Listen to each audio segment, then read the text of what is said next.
Boa noite a todos, sejam todos bem-vindos para mais uma noite de estudo das obras de André Luiz. Hoje iremos fazer o nosso seminário, como sempre é feito no encerramento de cada livro.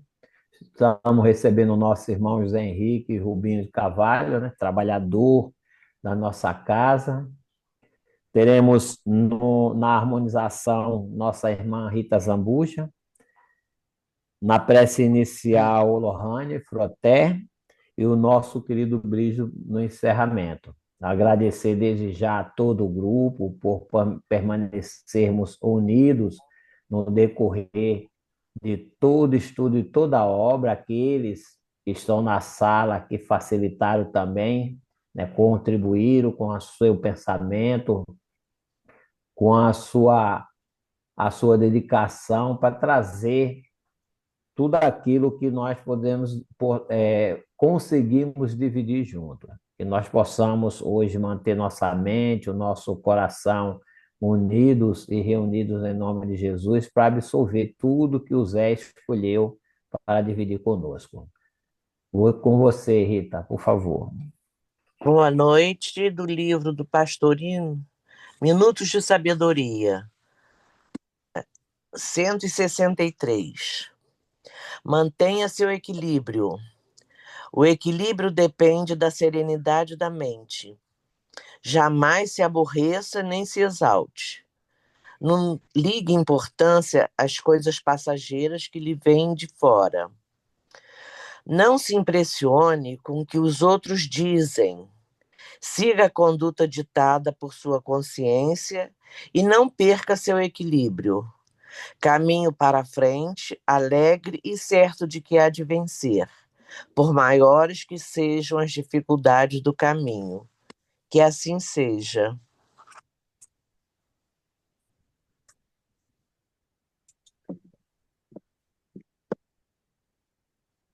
Boa noite, meus irmãos. Deus, nosso Pai, Divino Amado Mestre, nosso Senhor Jesus Cristo. Hoje estamos aqui reunidos para mais um dia de estudo. Que o nosso irmão José Henrique seja intuído pelo seu mentor espiritual, que ele consiga fazer um belíssimo seminário, como sempre, né, com seus estudos, e que a gente consiga aprender e absorver bem esse estudo e que assim seja. Obrigado, Lohane, obrigado, Rita. Zé, mais uma vez, boa noite, seja bem-vindo e obrigado, meu irmão, por estar conosco. É com você. Bom, antes de passar aqui a compartilhar a tela, queria mais uma vez agradecer a oportunidade que me foi concedida de estar aqui dividindo com todos esse trabalho desse livro, que é maravilhoso, exuberante, porque trata exatamente do quanto a espiritualidade trabalha. Primeiro, os irmãos, que todos nós vamos ver, indo às regiões mais densas, onde lá habitam espíritos muito endurecidos, e dentre eles o Gregório. O trabalho também desobsessivo de Margarida, e sabemos da presença importantíssima da mãe de Gregório, Matilde, que vai resgatar esse filho no momento final do livro muito emocionante. Mas também muitos espíritos ainda adensados, imperfeitos, equivocados no seu trabalho de recuperação, como Saldanha e outros mais. Basicamente, o livro nos mostra exatamente esse trabalho do mundo espiritual, que trabalham afanosamente, ininterruptamente e infatigavelmente. É isso que nós vamos apresentar nesse tempo um tanto curto para um livro, mas vamos tentar trazer o mais importante. Então, vamos compartilhar aqui a tela para que todos possam divisar aqui. Ué, não estou vendo aqui o... Vocês estão vendo a tela? Não. Eu tenho que fazer. Agora sim. Agora sim. Isso, Zé. Agora sim. Aí está a apresentação do livro e já vamos iniciar no capítulo 3º. Eu fiz uma síntese, porque não daria para abordar todos os capítulos, uma síntese que eu considerei como pertinentes ao nosso tema, para que a gente não perca o foco. Então vamos lá na casa mental do livro Libertação, apresentando a todos vós o nosso querido André Luiz e as mãos operosas e bondosas do Chico Xavier. Libertação. E, para minha felicidade, eu tenho os slides antigos, mas que tenho certeza que esses desenhos vão acrescentar bastante. Então, nós já começamos numa reunião para preparação de mensageiros. Vocês estão vendo aí na tela. E uma palestra, porque está ali exatamente no púlpito, o ministro Flacos, falando das regiões densas, purgatoriais, e assistida por esses 3 trabalhadores, o Gúbio, o André Luiz e o Eloy. Então, eles são os candidatos aos serviços de socorro aos irmãos ignorantes.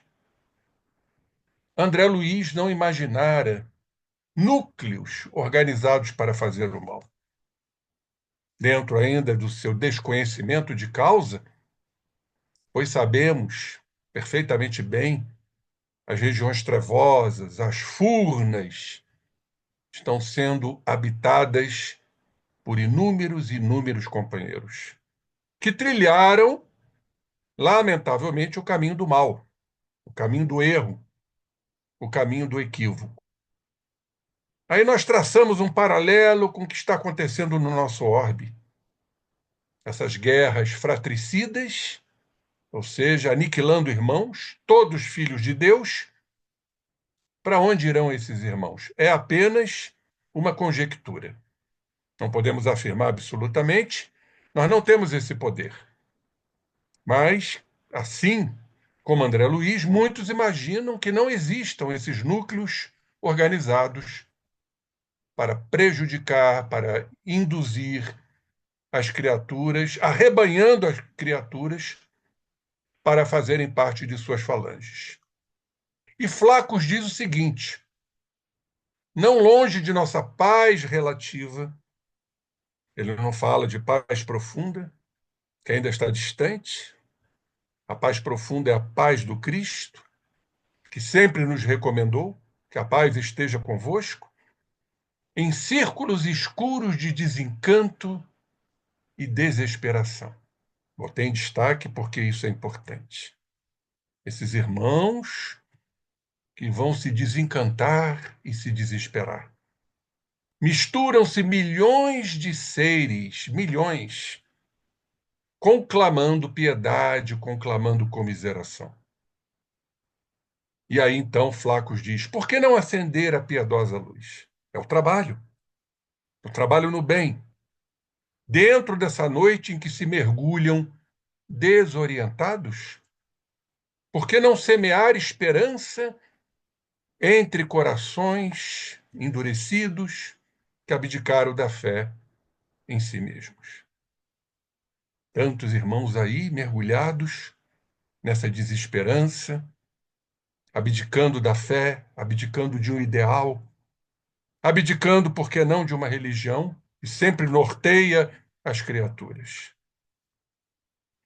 E diz ele: como acontece aos corpos gigantescos do cosmos, também nós outros, espiritualmente, todos, uns vão se demorar mais na retaguarda, pelo livre-arbítrio, pelas suas escolhas, todos vão caminhar para esse zênite evolutivo, o Eldorado, a condição onde todos nós chegaremos, que Jesus chegou, que nos aguarda.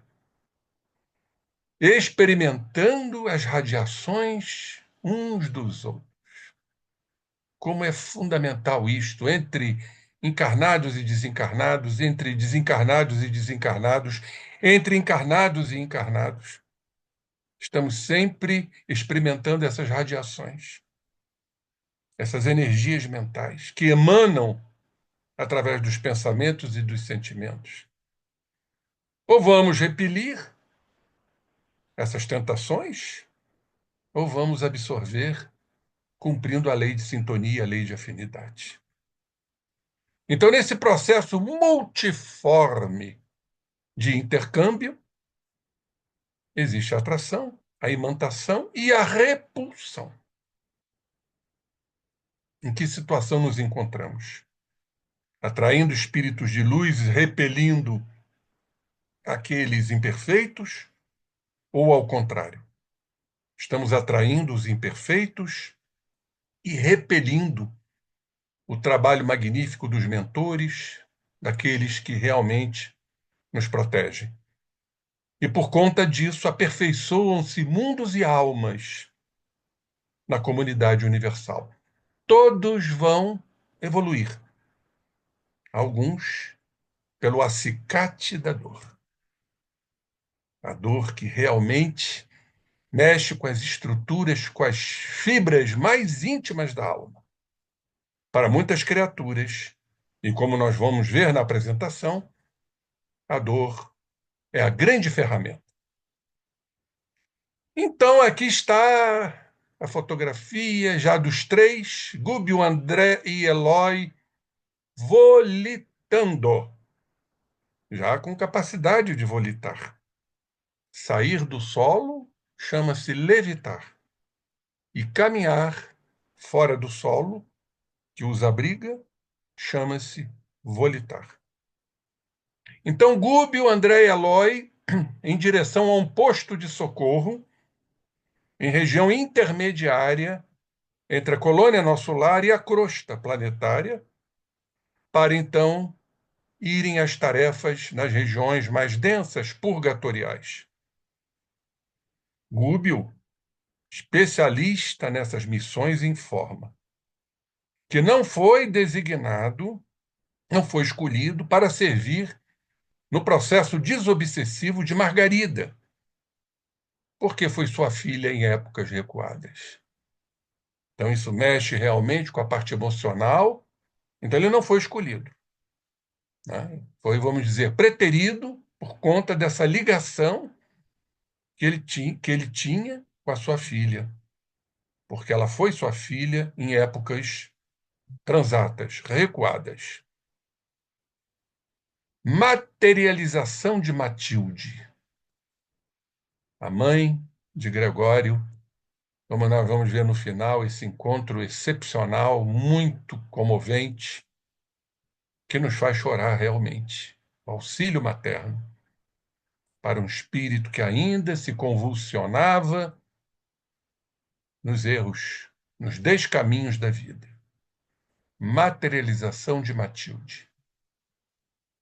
Então, após a cooperação de vários médiuns de materialização, isso não é novidade para nós, são médiuns doadores de ectoplasma, de fluido vital, de fluido animalizado, de fluido elétrico, como queiram chamar, fluido magnético, tudo são sinônimos.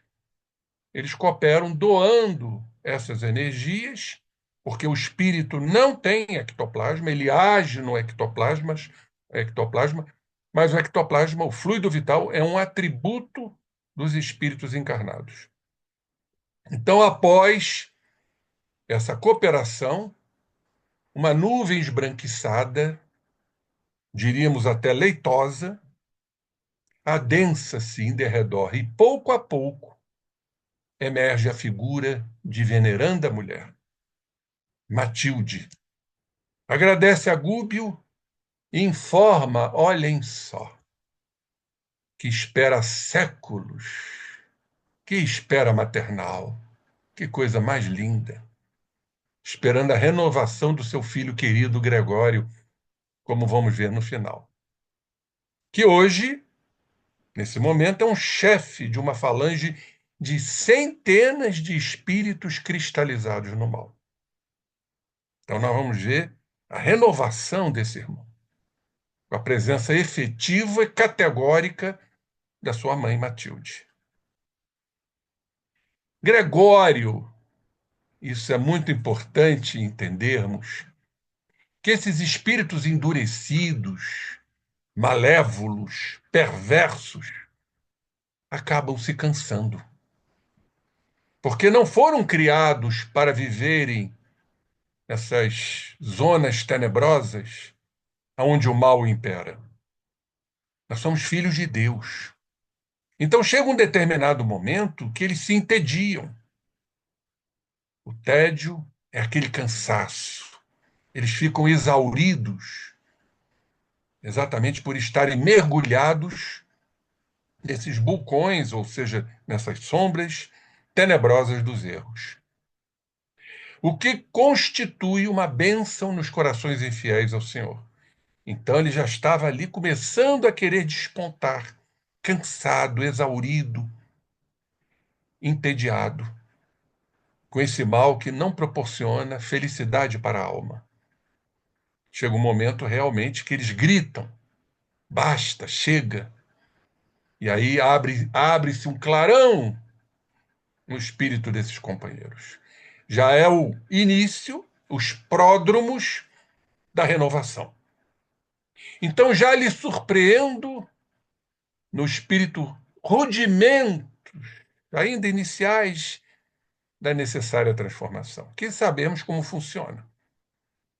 Arrependimento dos erros, que não são poucos, irá passar pelos processos expiatórios, para que depois chegue o momento da renovação, da transformação, da conversão, a metanoia dos gregos.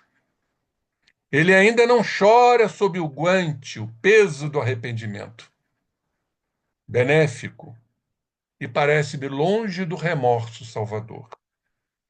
Nós sabemos muito bem que a culpa, ela ainda está muito solidificada de espíritos que não aceitam seus erros. O remorso já é um início de arrependimento. Essa é a diferença entre culpa e remorso. Entretanto, já duvida da vitória do mal. Aí começa a dúvida, a incerteza, a insegurança, o medo, e abriga interrogações na mente. Interessante quando nós estudamos as questões das proteções, as máscaras do medo, segundo Mirey Lopes, um excepcional psiquiatra cubano radicado no Brasil, o tédio é uma das máscaras do medo. Por trás do tédio, por trás do pessimismo, da preguiça, nós vamos encontrar verdadeiramente o medo. Medo de sofrer mais, o medo de não ser amado, o medo de não ser acolhido e, principalmente, o medo de errar, pois ele está repleto de erros, como sabemos. Vamos então às regiões inferiores? Eles, né? Nós não. Vamos só acompanhar o estudo. A vegetação tinha um aspecto sinistro, que não temos ideia, né? De como é esse aspecto sinistro. É angustiante, é sufocante, é asfixiante, poderemos assim afirmar. Gritos, gemidos humanos eram pronunciados em todos os tons. Lembrava o quê? O inferno de Dante Alighieri, poeta italiano, da Divina Comédia. Aliás, o inferno de Dante, expresso em poesias, é um dos capítulos da Divina Comédia, e aí está a foto dele, Dante Alighieri.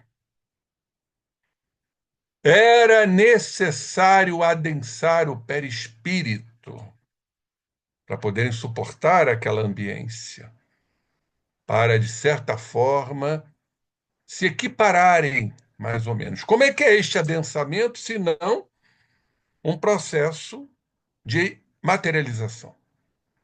O perispírito vai ficar materializado. tangível ou não, isso vai depender da aglomeração, da condensação, mas é um processo de adensamento do perispírito. Olhem só, a inalação das substâncias densas, como se o ar fosse constituído de fluidos viscosos, asfixiantes. Pouco a pouco, esse processo, através de ectoplasma extraído de criaturas que doam esse ectoplasma, então o perispírito parecia a ponto de lhes parecer vestir de novo um corpo de carne. Tal a proximidade tão grande desse fluido vital, desse ectoplasma, com o corpo físico, o corpo de carne, como nós sabemos. E Gubbio diz: é impraticável a enfermagem individual, sistemática, numa cidade em que se amontoam milhares de alienados e doentes. Então não se faz nada sozinho, sem apoio, sem base. E diz ele aqui, um médico do mundo surpreenderia aqui às centenas casos, patologias que esses espíritos levam do mundo dos encarnados para o mundo espiritual. Processos, nós chamamos isso de insanidades espirituais, loucura espiritual. Eles levam os casos de amnésias, e das amnésias poderemos citar en passant, Alzheimer, que é a doença que leva ao processo afetando a memória, como conhecemos, processos demenciais. Ele coloca aqui psicastenia. Astenia quer dizer fraqueza da mente, da psique, astenia. De loucura, através de neuroses complexas, enfim, patologias de ordem mental.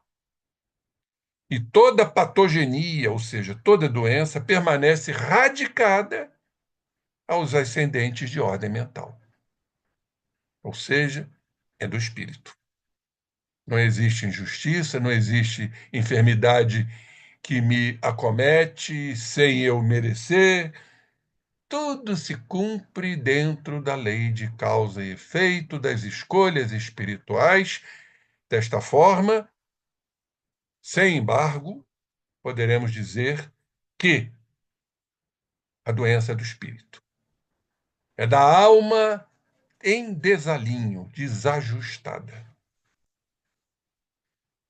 Vamos para os seres da estranha cidade? O desenhista caprichou aqui, né? Rostos horrendos, deformados, mutilados às centenas, aleijados de todos os matizes e entidades desequilibradas. Ofereciam paisagem de arrepiar. Ficamos apenas elucubrando como é que é isto. Talvez estejam lá nos arraiais do nosso psiquismo do passado, que talvez já vencemos. Creio eu. Mas, provavelmente, temos, assim, os nossos clichês mentais a respeito desses locais de horrenda aparência. Quase todos aqueles seres humanos sugam e vampirizam as energias dos encarnados. Processo de vampirização, utilizando-se de um furto psíquico.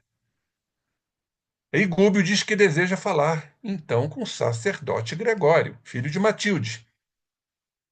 Mas esse é um capítulo muito importante para o processo obsessivo, que nós vamos ver no curso da apresentação. O vampirismo, que é muito mais comum do que a gente pensa.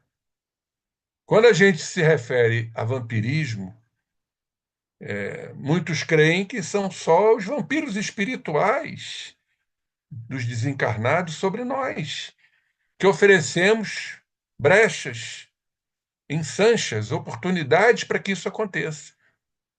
Pois é, mas existem os processos de vampirismo entre os encarnados, que são extremamente frequentes.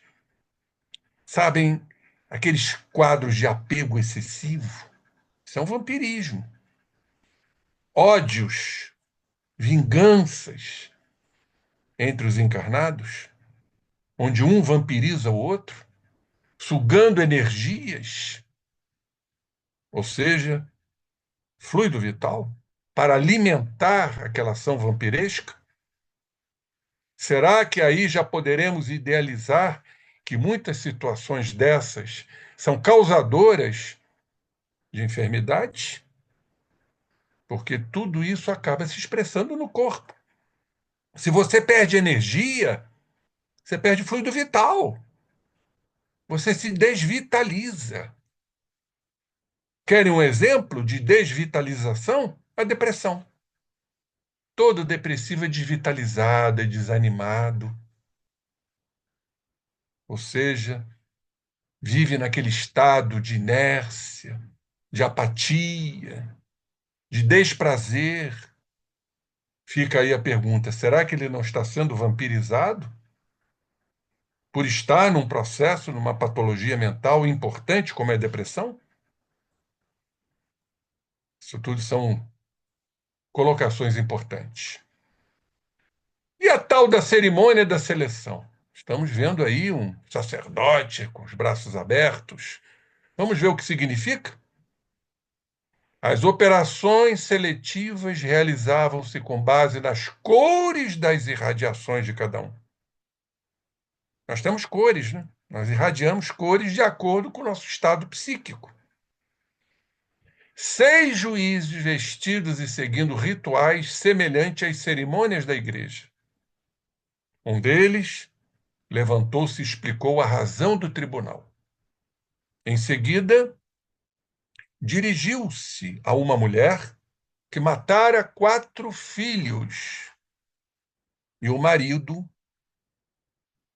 matou os 4 filhos e o marido e condenou-a a assumir a forma de uma loba pela hipnose.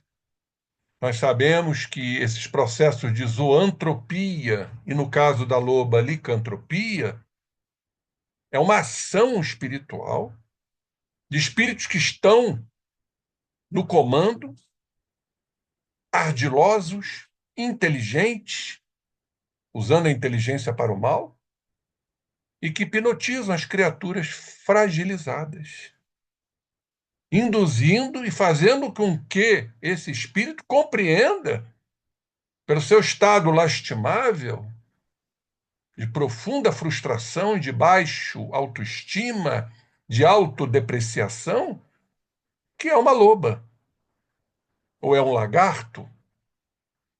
Nós vemos isso, não é infrequente, nas reuniões mediúnicas, medianímicas das casas espíritas.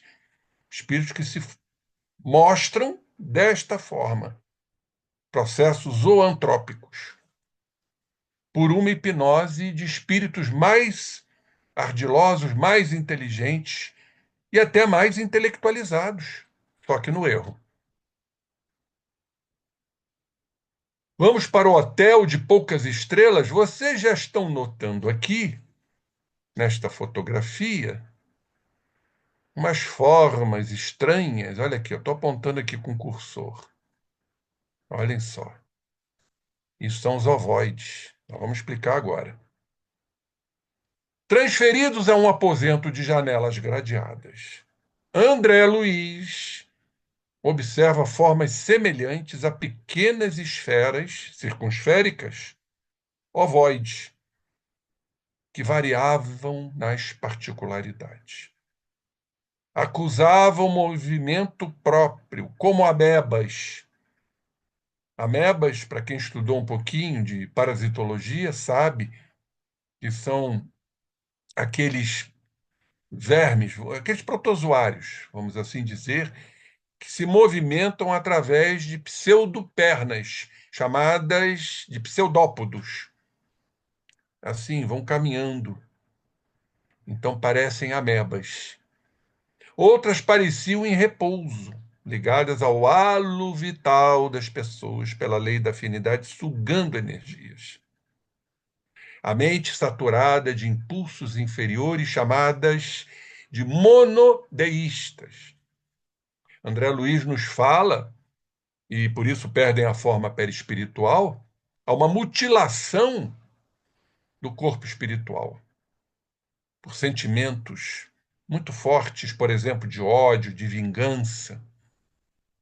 Então, vai mutilando a ponto do perispírito adquirir uma forma circunsférica ou ovoide, que geralmente são instalados através de espíritos, como eu disse, mais inteligentes, obsessores, utilizando-se desses ovoides. São os quadros de monoideísmo auto-hipnotizante, como André Luiz nos fala. Aquelas ideias fixas, né, monoideísticas, aquelas situações, aqueles pensamentos, aqueles sentimentos que não saem da cabeça do infeliz, de monoideias. Isso vai gerando alterações, mutilações no campo perispirítico. Olhem eles aqui, ó. Então, examinando os ovoides em detalhe, olha que quantos ovoides aplicados, né? Ligados. Vocês veem aqui esses fios tênues ligando o ovoide. É um processo obsessivo muito intenso.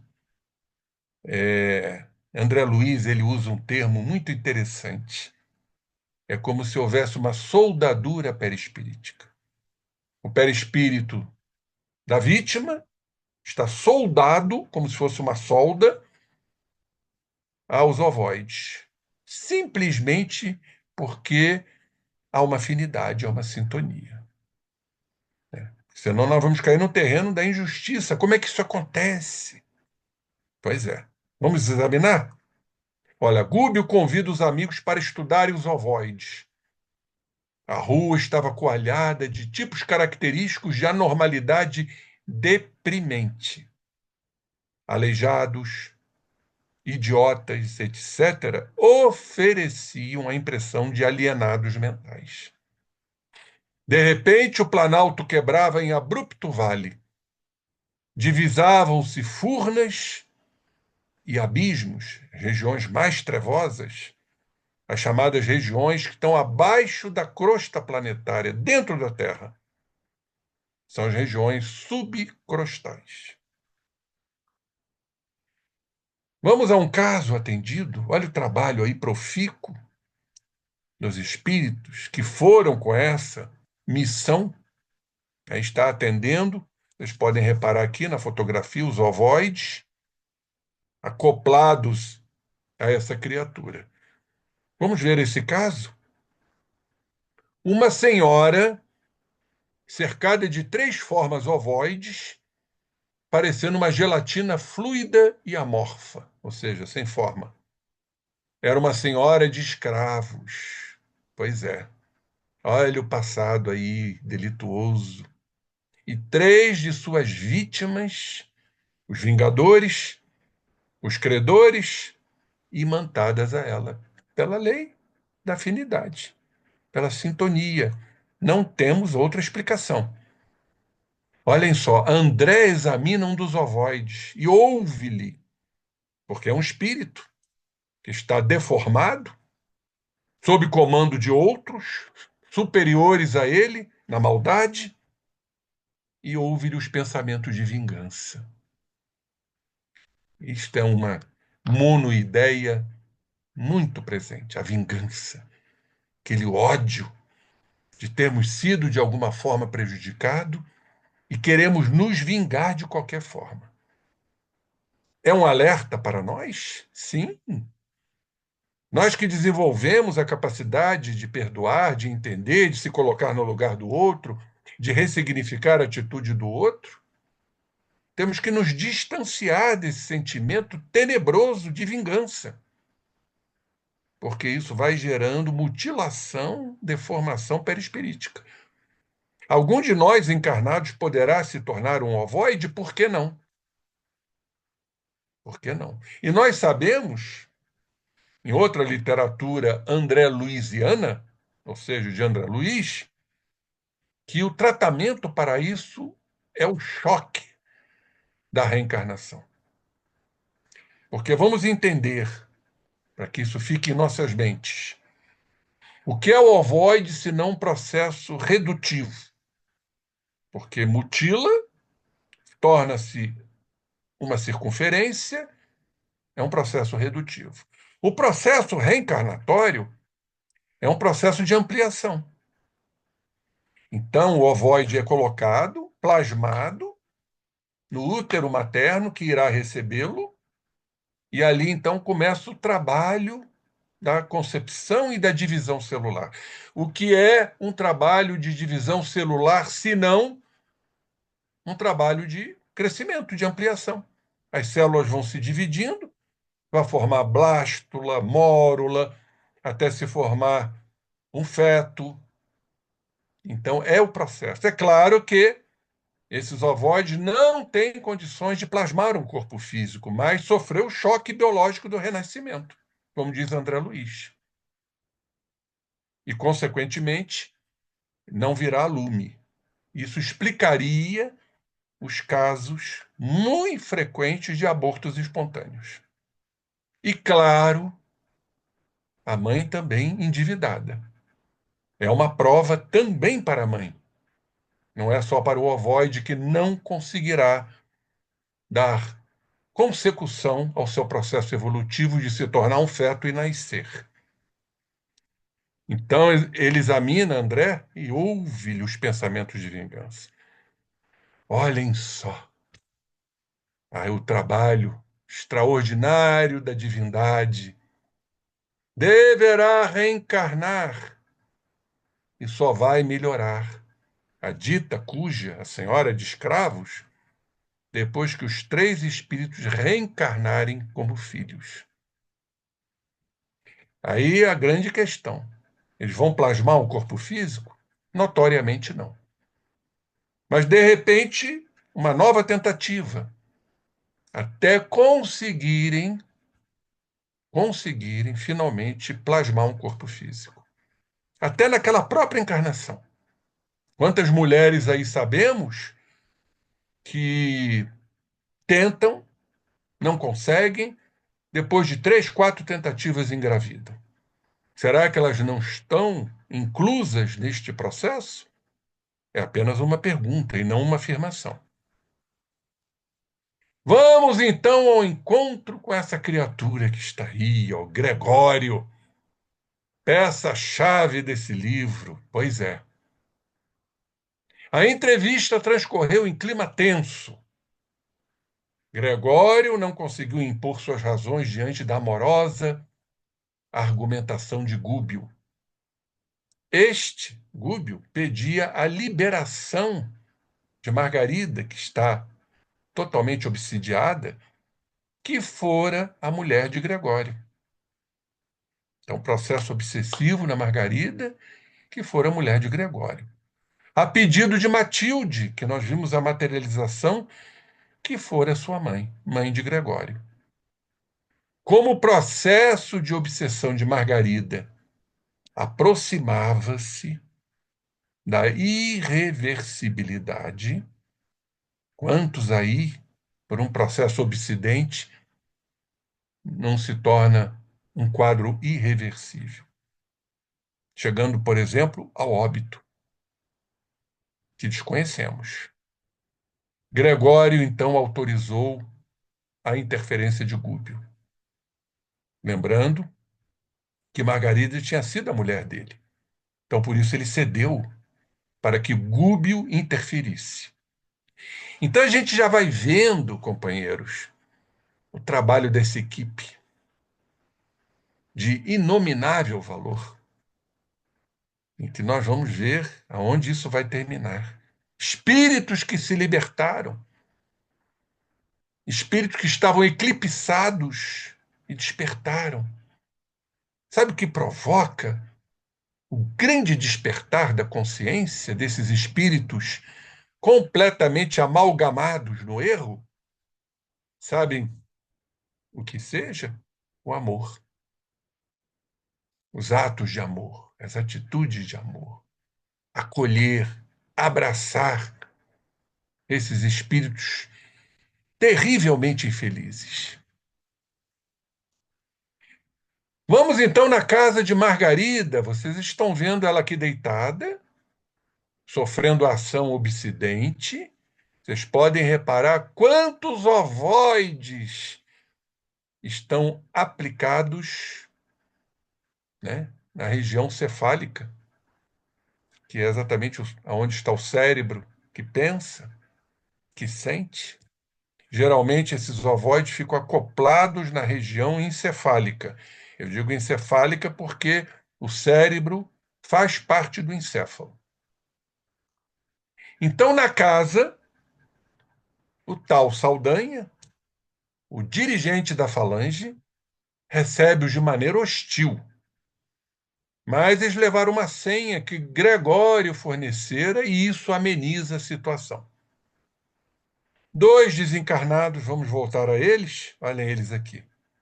Olha o aspecto diabólico, os olhares fixos da maldade.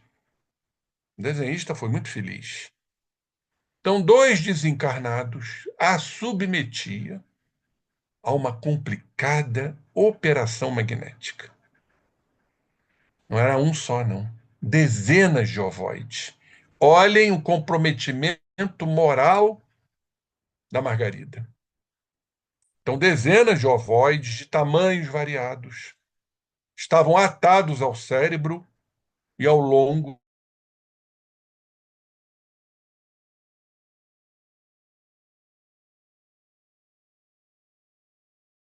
era um cerco tecnicamente, estrategicamente, maquiavelicamente organizado. São espíritos inteligentes, os que comandam esses ovoides. Vamos à missa. Estão vendo aqui os eclesiásticos aqui, e os espíritos aplicando passe. Vamos ver o que vamos encontrar nessa missa. Margarida e o marido penetraram o templo, onde se comprimiam cerca de 750 pessoas. A algazarra dos desencarnados ignorantes era de ensurdecer. Mesmo assim, frente a esta algazarra, 3 entidades de sublime posição, fluidificando as águas, as hóstias. A cerimônia terminou sem melhora. Claro, não foi um trabalho efetivo de desobsessão. Para Margarida, que voltando foi acompanhada pelo séquito, por aqueles espíritos, como nós mostramos agora há pouco. Aí foi convocado um dito cujo professor de ciências psíquicas, especialista no estudo da mente, das doenças mentais. Estão vendo aqui a Margarida, cheia de bolinha aqui, né? Cheia de ovoides. Eu costumo dizer até jocosamente que dá para fazer um omelete com tantos ovoides presentes. E olhem aqui um anãozinho aqui, presente. Vamos ver a importância desse anão aqui. O magnetizador passou a interessar-se pelas vias do equilíbrio e pelas células auditivas, carregando-as de uma substância escura, viscosa. Margarida, ainda que o desejasse, agora não conseguiria erguer-se. Compacta emissão de fluidos tóxicos misturava-se a essa chamada linfa ou endolinfa dos canais semicirculares. Pois bem, o que significa isto?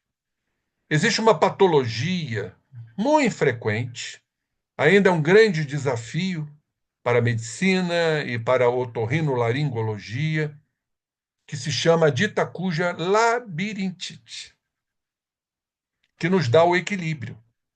A pessoa com labirintite ou labirintopatia, elas perdem o equilíbrio. Tem um andar que a gente chama de um andar do ébrio, vai só para um lado. Vem náuseas, vem vômito. Existe também uma diminuição da audição, chamamos de hipoacusia. Às vezes zumbidos, tinidos, caracterizando uma doença que não sabem ainda de onde vem, que chama-se doença de Meniere, muito comum nos consultórios de otorrinolaringologistas. Pois bem, e aqui está a comprovação de uma das causas. Não vamos dizer que toda a labirintite é processo obsessivo, mas está aí claramente mostrando, né, esses fluidos tóxicos, né, que se misturava a essas endolinfas. Chico Xavier, eu não me lembro qual foi o livro, num dos seus livros nos fala do processo obsessivo labiríntico.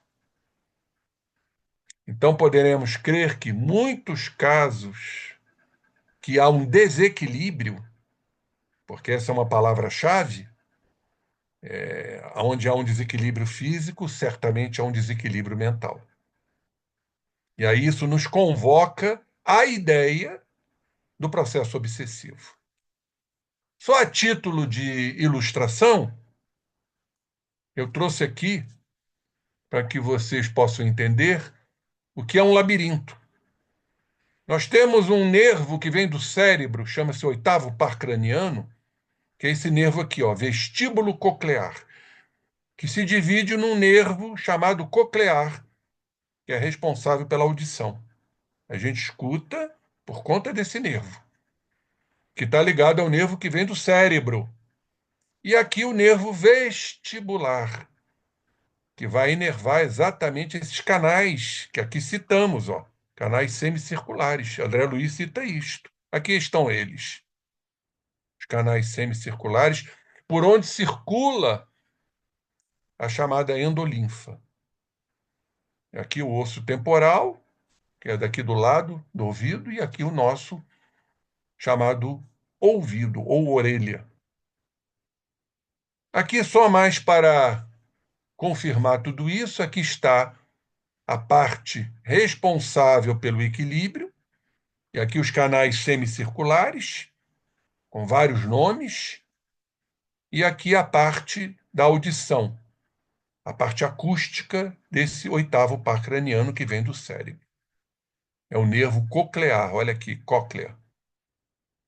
Então, a gente tem, por exemplo, num processo labiríntico, nós temos alterações tanto no equilíbrio, alteração no nervo vestibular, como na audição. Então, é um duplo mecanismo que tanto atua no nervo coclear como no nervo vestibular. E aí, então, traçando um paralelo com a nossa doutrina, um processo, como vocês viram aqui, obsidente, obsessivo. Então, esse professor que nós mostramos de ciências psíquicas, desdobrado, entra em comunicação com um espírito anão, previamente comprado pelo Saldanha, ou seja, com a finalidade de confundir as observações. O professor passa ao marido de Margarida, Margarida está encarnada, né, como um problema físico, de ordem puramente físico, como a medicina normalmente apregoa, relacionado ao sistema nervoso, em que os choques de uma casa de saúde resolveriam, partidário do famoso eletrochoque, ou eletroconvulsioterapia, que era muito utilizado. Sabemos que, em alguns casos, o eletrochoque funciona para depressões muito profundas, mas tudo com assistência médica, com enfermagem, com internação, não como era feito antigamente. Vamos então na prisão. Pois é, olhem só a fotografia que vocês estão vendo aí. O ódio de Saldanha residia no fato de o seu filho Jorge, encarnado, Jorge está encarnado, ele se encontra na prisão por um crime que não cometera. Daí o seu ódio, daí ele pertencer a essa falange, daí ele ser um assessor de Gregório. Jorge trazia imantado a si, preso, a esposa e a mãe, já desencarnadas. O juiz encarnado, que decretara a pena injusta, olhem só, era pai de Margarida. Olha a trama, olha o envolvimento. Era o pai da Margarida obsidiada. Após uma operação magnética, elas são desvinculadas, né, a esposa e a mãe de Jorge. E Saldanha, feliz, já aderiu a Gúbio. É, mais uma vez, a comprovação da caridade, do amor, como muitos entram num processo de reversão. Passam a crer, passam a entender que é o bem, é o único caminho, é o bem, é o amor.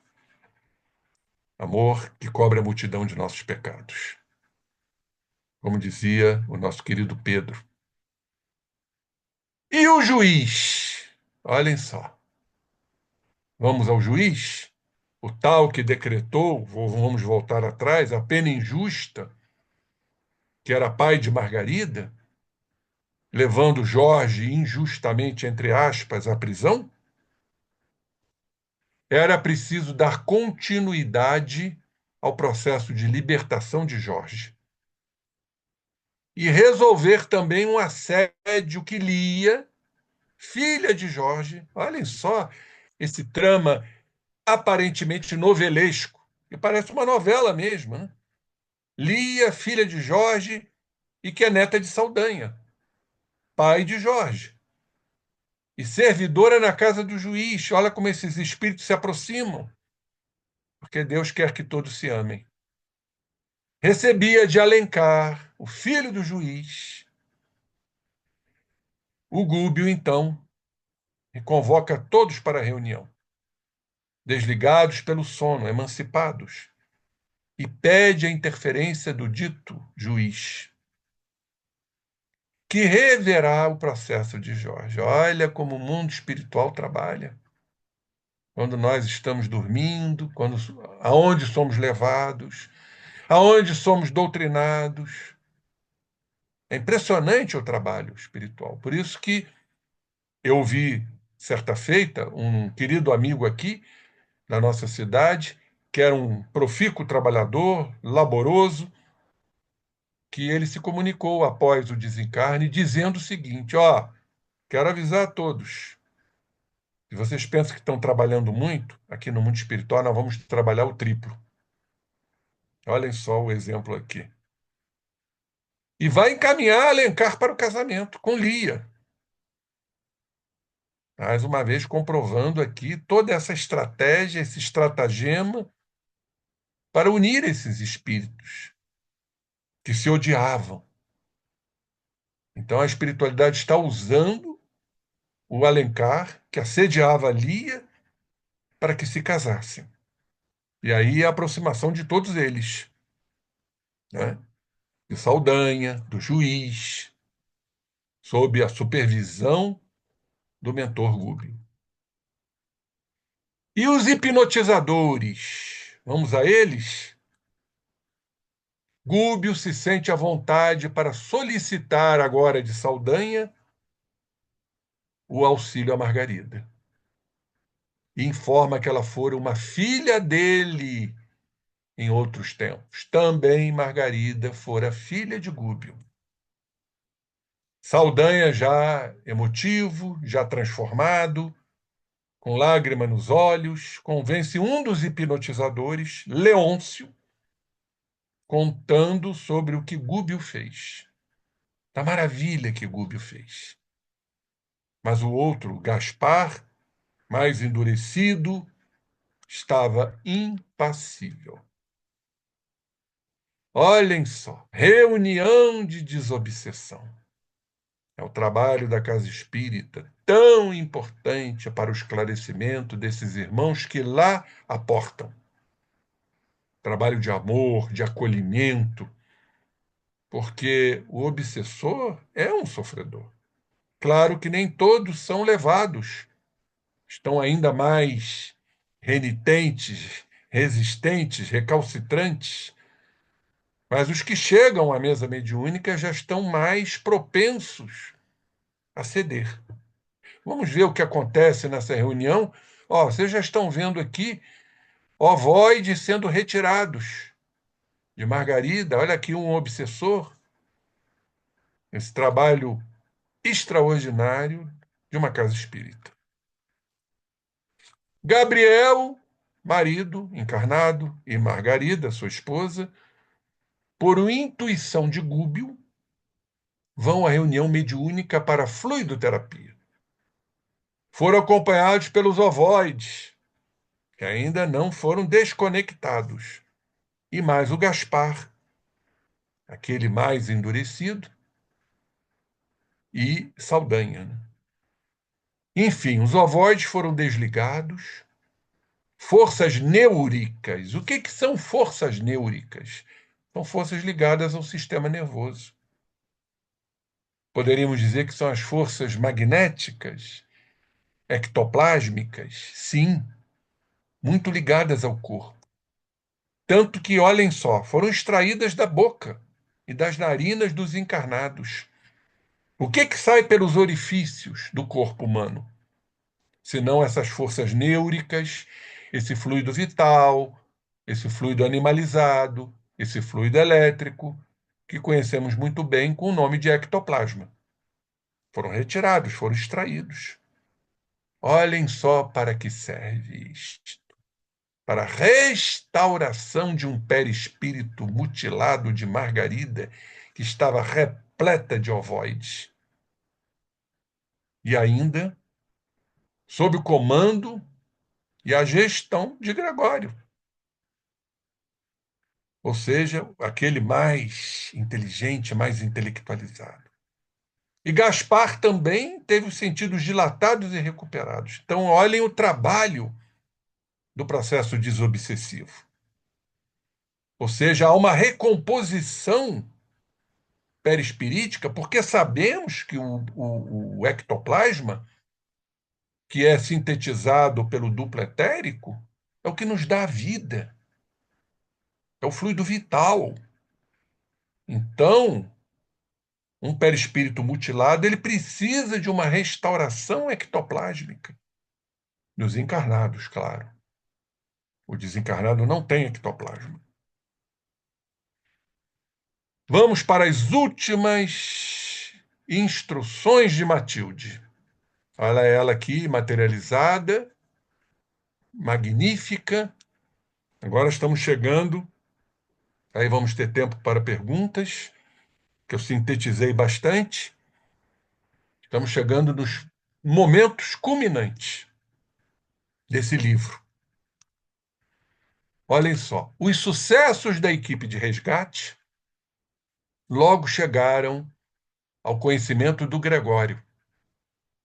Era preciso manter o lar de Margarida e os antigos obsessores já transformados em clima elevado contra o medo da reação de Gregório. E Matilde, então, se materializa. Ele é um trabalho magnífico, exuberante, amoroso da mãe de Gregório, Matilde, recomendando que vão aos campos de saída para evitarem fugas. São regiões, esses campos de saída, limítrofes entre a nossa esfera densa e a seguinte, a atmosfera que circunda a crosta planetária. Aqui, os espíritos indo em direção aos campos de saída. Vamos ver o que está dito aqui. O grupo se dirige, então, aos campos de saída, evitando a fuga, para que não haja dispersão, em virtude de a elevada percentagem de peregrinos ali reunidos. se revelarem ainda incapazes de volitarem em alto plano, pela densidade do padrão mental em que se mantinham. Sabemos perfeitamente por que nós não levitamos e não volitamos. Porque o nosso padrão mental ainda está muito denso. O processo de levitação e o caminhar acima do solo é uma ação mental do espírito. É uma força para que eles se sobrelevem em relação ao solo. Nós não temos ainda essas condições, por isso estamos chumbados ao planeta. Essa força magnética que nos prende à Terra.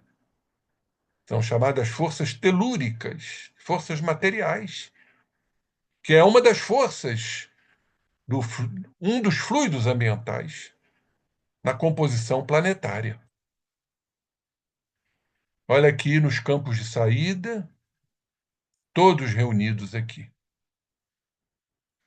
Então, Gúbio recomenda que todos se sentem em círculo e a importância da oração, o poder eficaz da oração.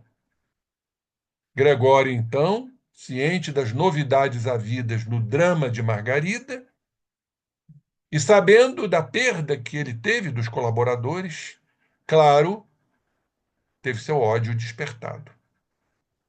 Aí dezenas de soldados, comandados por ele, Gregório, chegam com propósito de vingança, ainda extremamente endurecido, mesmo diante desse trabalho de desobsessão de Margarida, mesmo diante das transformações que ele viu, observou e notou dos seus colaboradores, certamente mais felizes, mas ainda estava mergulhado nesse seu ódio profundo que ele carregava. E Gregório, então, ataca. Estamos vendo aqui a figura representativa do ataque de Gregório. E aí, companheiros, momento delicado, momento final, momento comovente, emocionante. Um delicado aparelho luminoso materializou-se no ar, para trazer a luz. E semelhante a uma garganta improvisada de fluidos radiantes, ouviu-se a voz da sua mãe Matilde. Gregório, não enregeles o coração quando o Senhor te chama por mil modos à renovação. O teu período de dominação está terminado. Não intentes contra Deus. Que coisa linda isso. Vamos só a título, né, de conhecimento, processo de materialização, utilizando-se, obviamente, do ectoplasma, de encarnados ou então da natureza. Houve uma materialização semelhante a uma garganta, improvisada, de fluidos luminosos. Como era esse espírito, né? A mãe de Gregório Matilde, o convocando à renovação, a dizer, como uma grande mãe, que aquele período de dominação estava terminado, para ele não intentar contra Deus. Mas ele ainda, resistente, enraivecido, grita para que a voz se apresente e lute com ele. Ele queria combate, ele queria luta, porque ele ainda estava imerso nessa onda de ódio, de raiva. Aí uma leve massa radiante e disforme surgiu. Aos poucos surge um rosto velado por um tênue véu de gaze.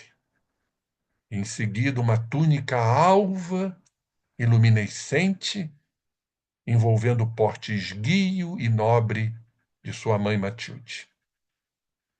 Vocês imaginem isto, né, na nossa tela mental, esse espírito tão enraivecido, tão odiento, comandando falanges, soldados, a seu, sob a sua égide. E nesse momento, a figura dúlcida, luminescente, amorosa de sua mãe surgindo perante ele. É um choque. É um choque não só de realidade, mas é um choque fluídico, abalando as fímbrias desta alma totalmente endurecida, ignorante, equivocada. Olhem só a fotografia. Nos chama a atenção que Gregório então cede ao poder amoroso de sua mãe. Muito bem feita aqui pelo desenhista. Olha a expressão de sofrimento, de remorso, já começando então a surgir o remorso de tudo que fez, tudo eclodindo na sua mente, diante desta figura diáfana, angelical de sua mãe. E aí então perguntamos se há poder maior do que o amor. E lembrando que João nos falou que Deus é amor. Há poder maior do que Deus? Sabemos que não. Então o mal é transitório. O mal é fugaz. O mal é passageiro. Porque, como disse lá no início, há o tédio. As criaturas se cansam, se exaurem perante o mal praticado, porque foge ao objetivo maior de todas as almas que foram criadas pelo Pai, que é chegar ao amor, chegar à pureza, ao zênite evolutivo, ao Eldorado. Todos vamos chegar, inequivocamente falando. É uma questão de tempo, que também é relativo. Uns vão se adiantar mais, outros vão ficar mais na retaguarda. Esses, como Gregório, vão sofrer, e aí vão dar aquele grito, buscando a libertação, porque para onde eles olham, eles só veem escuridão. Nós não fomos criados para vivermos em escuridão. Não é assim, dentro de uma simplicidade, quando a gente entra no quarto escuro, o que a gente quer fazer? Acender o interruptor. A gente precisa de luz. Só que essa luz é interna. Todos nós temos esta luz. Que Jesus falou: enquanto eu estou no mundo, eu sou a luz do mundo e Jesus está em nós. O nosso destino, como dizem os amigos espirituais, é espancar as sombras, onde estão ali arquivados os nossos delitos morais. Então não fomos criados para viver na obscuridade. E sim, fomos criados para chegarmos à perfeição relativa. E exatamente o que começou a acontecer com Gregório. Então, contemplando a beleza suave e sublime de sua mãe Matilde, banhada em lágrimas, sentindo-lhe as irradiações dos braços, luz que agora se lhe abriam, Gregório deixou cair a lâmina e de joelhos se prosternou, dizendo: Mãe, minha mãe, mãe, minha mãe. Não há quem não se emocione. Matilde então o abraçou e exclamou: Meu filho, Deus te abençoe. Quero-te mais que nunca. A coisa mais linda que isso, meus irmãos. E para terminarmos, Matilde então entrega a Gúbio a joia preciosa de seu filho, que o sustenta nos braços, em demanda a abençoada colônia de regeneração que ele terá que passar. irá para estruturas de regeneração, para se preparar para uma outra encarnação, já como uma criatura predisposta ao bem, ou com alguns vagidos de bem, porque é muito difícil ferir todos os condicionamentos. Nós sempre recaímos, como disse o irmão Paulo, o bem que eu quero fazer eu não faço, no entanto, o mal que eu não quero fazer, este eu faço. Somos cristalizados, estamos aqui cristalizados nos erros ainda. Agora precisamos quebrar esses cristais. Esse é o projeto da reencarnação. Porque os espíritos, nós estamos vendo aqui, estão sempre nos auxiliando. Mesmo que estejamos nesta situação que Gregório se encontrava. E os outros mais, Saldanha, né, aquele Alencar também, enfim, Leôncio. Há todo um trabalho, e aí está a excelência deste livro, em despertar consciências. Isso é fundamental. Ninguém vai se renovar se não despertar suas consciências empedernidas. Porque se ficarmos nessas consciências empedernidas, vamos reencarnar em condições lastimáveis. Se não formos rechaçados para outros orbes, como diz o Evangelho, onde há prantos e ranger de dentes. É a magnífica dor, que, como diz Leon Denis, um dos grandes apóstolos da doutrina espírita, a dor aperfeiçoa, a dor educa e, principalmente, a dor sensibiliza. Como Gregório se sensibilizou perante a energia de amor, nesse abraço espiritual de profunda beleza e angelitude de sua mãe Matilde. Companheiros, missão cumprida. Creio que o mais importante foi passado, temos ainda alguns minutos para eventuais perguntas, mas acho que eu fiz uma síntese deste livro, que eu precisava chegar ao final, que é o momento culminante desse livro chamado Libertação. Certamente, um dos melhores da série André Luiz.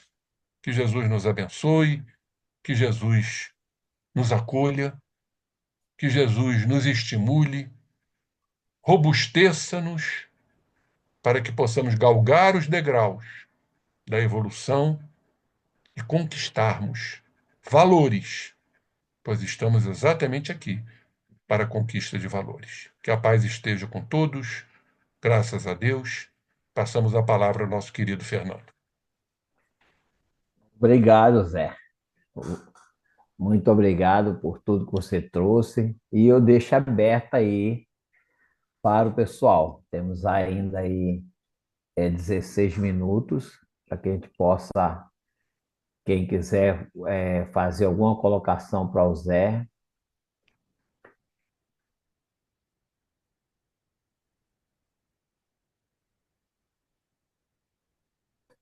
Jane, está fechado o seu áudio.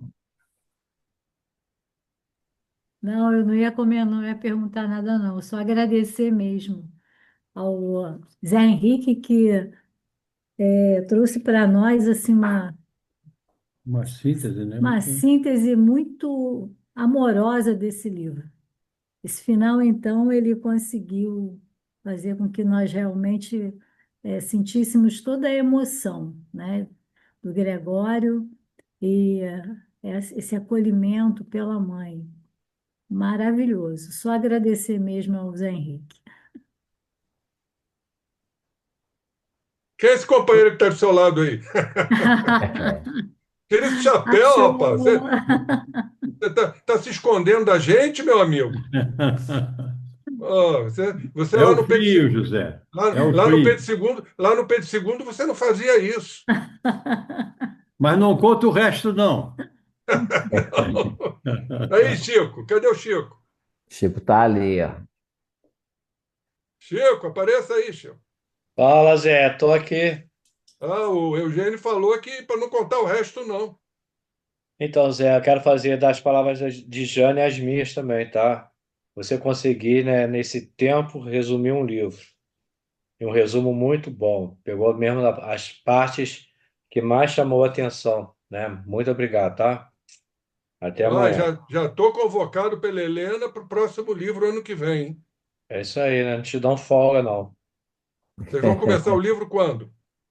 Semana que vem já tem Helena já na abertura. Eu também queria agradecer o teu poder de síntese, né? A concisão com que você explanou, né, um livro denso, complexo, de cujo qual a gente tira muitas e muitos ensinamentos, enriquece a nossa jornada nesse estudo que nos abre tantas vistas para situações em que adormecem o nosso espírito. Parabéns pela sua exposição. Acho que uma das grandes lições que a gente traz desse livro é a capacidade que o espírito de luz, e a gente vê aí dois gigantescos sóis, né? O Gúbio e a Matilde, como no seu bojo eles trazem o amor, né? A simplicidade.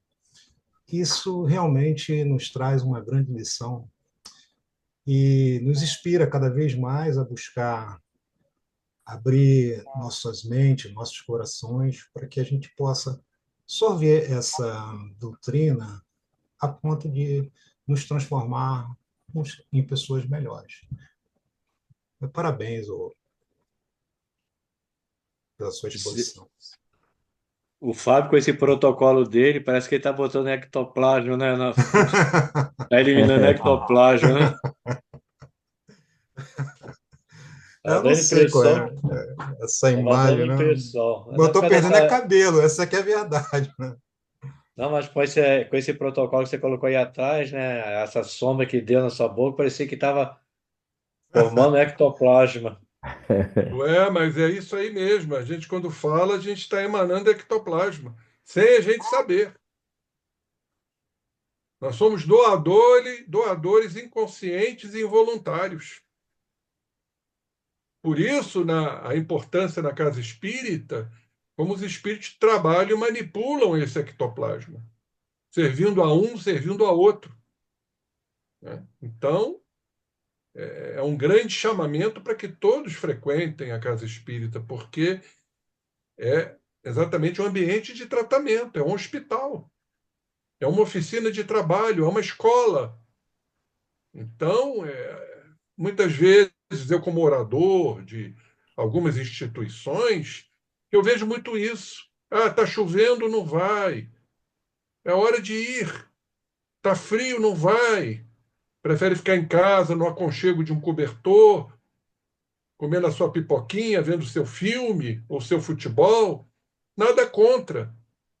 Mas perde uma oportunidade, muitas vezes, de cura, que o ectoplasma é utilizado para cura, não é? Então, prestemos atenção nisso, vigilância. Muitos chegam à casa espírita com aqueles pródromos de doenças. Sabem o que se chamam pródromos? Aquele mal-estar, aquela dorzinha de cabeça, já antecipando, por exemplo, uma virose, e saem da casa espírita refeitos. Por que será? É a grande pergunta.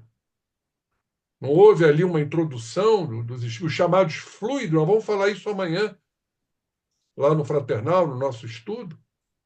Os fluidos espirituais diretamente aplicados, sem utilizar os médiums. Será que isso não existe? É claro que existe. Eles manipulam o ectoplasma, claro, tudo dentro de um mérito pessoal. Não quer dizer que todos que vão à casa espírita não vão adoecer.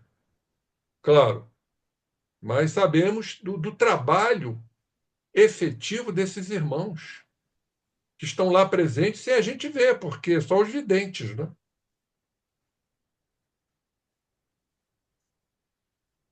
Mas alguém gostaria de fazer alguma colocação?